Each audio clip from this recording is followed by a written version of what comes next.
All right, so I'm still looking at problem 11 here, just starting with part C. And we have a new expression, v of t minus k, so k seconds before it reaches the maximum displacement. And we have this wonderful looking equation here. By using the results to part BI, show that vt minus k equals e to the k minus 1. Great. So I know that the time to reach S max is given by this. And if it reaches S max, that means that K is equal to 0. Okay? And we can substitute the e to the t there. All right. So let's just try to work with that. This expression is the same as 1 plus v naught times e to the negative t plus k. I just distributed the negative, minus 1. That equals 1 plus v naught times e to the k divided by e to the t minus 1. And we know from part BI that e to the t can be replaced with 1 plus v naught.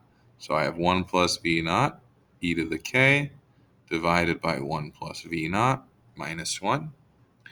Cancel out, and you have the desired result. Okay, part D, we have v of t plus k represents the particle's velocity k seconds after it reaches S max. So let's just go back to our thing. We have a deduce a similar expression. I'm just going to take my old expression and switch a positive to a negative. And I'm going to deduce that v of t plus k equals 1 plus v naught e to the negative t plus k minus 1. Okay, let's see what we can do. Last time I distributed the negative, and that worked out great in the exponent.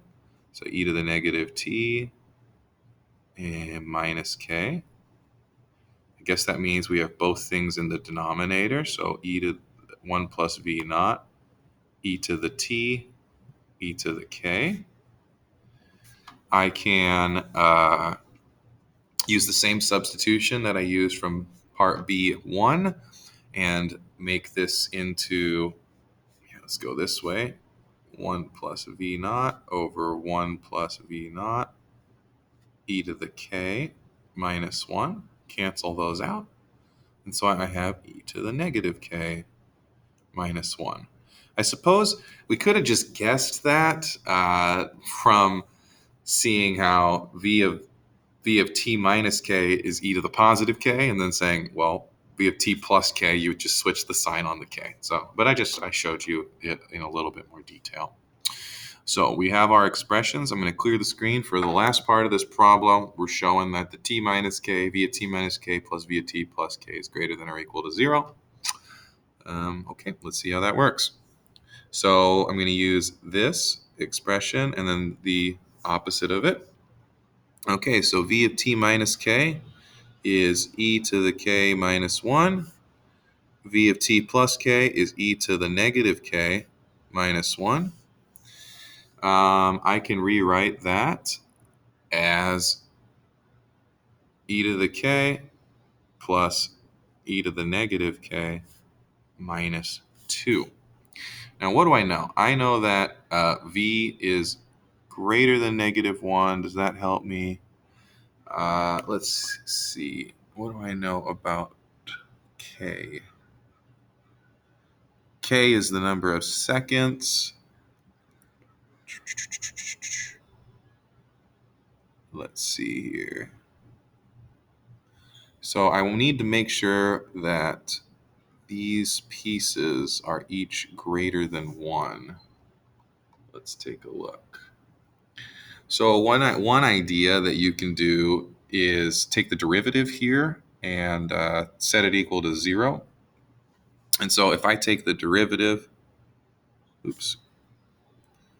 if I take the derivative d by dk of this, I get e to the k minus e to the negative k. And if I set that equal to 0, and that's going to tell me then Let's see. Let's bring it back up here. E to the k minus 1 over e to the k equals 0. Multiply everything by e to the k. So e to the 2k minus 1 is equal to 0. E to the 2k equals 1. 2k equals 0 because the natural log of 1 is 0. And that means that k is equal to 0 is our only critical point right there. And so if I plug in k equals 0 to my original formula here, if we plug in k equals 0, we get e to the 0 minus 1 plus e to the 0 minus 1, which is equal to 0. So we know that when k equals 0, that our expression is equal to 0.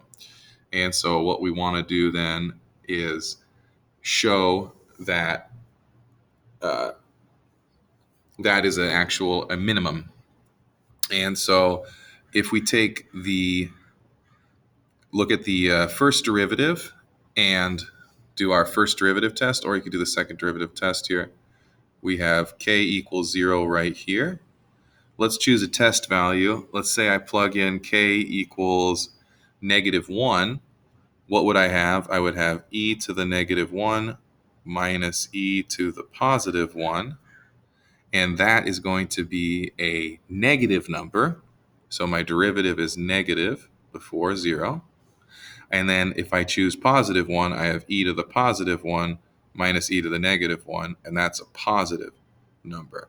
So I know that my function is decreasing, reaches its minimum value at 0, and increasing after that. Therefore, we have the desired result that v of t minus k plus v of t plus k is greater than or equal to 0, because k equals 0 was a minimum, and when I plugged in k equals 0, I got 0. So every other k value would be greater than 0. You could have also done the second derivative test instead of the first derivative test. You could have also even tried to factorize this expression here or complete the square on it and to prove that it is non-negative that way. Okay, so let me know if you want me to do this again with a different approach, and I'm happy to do that.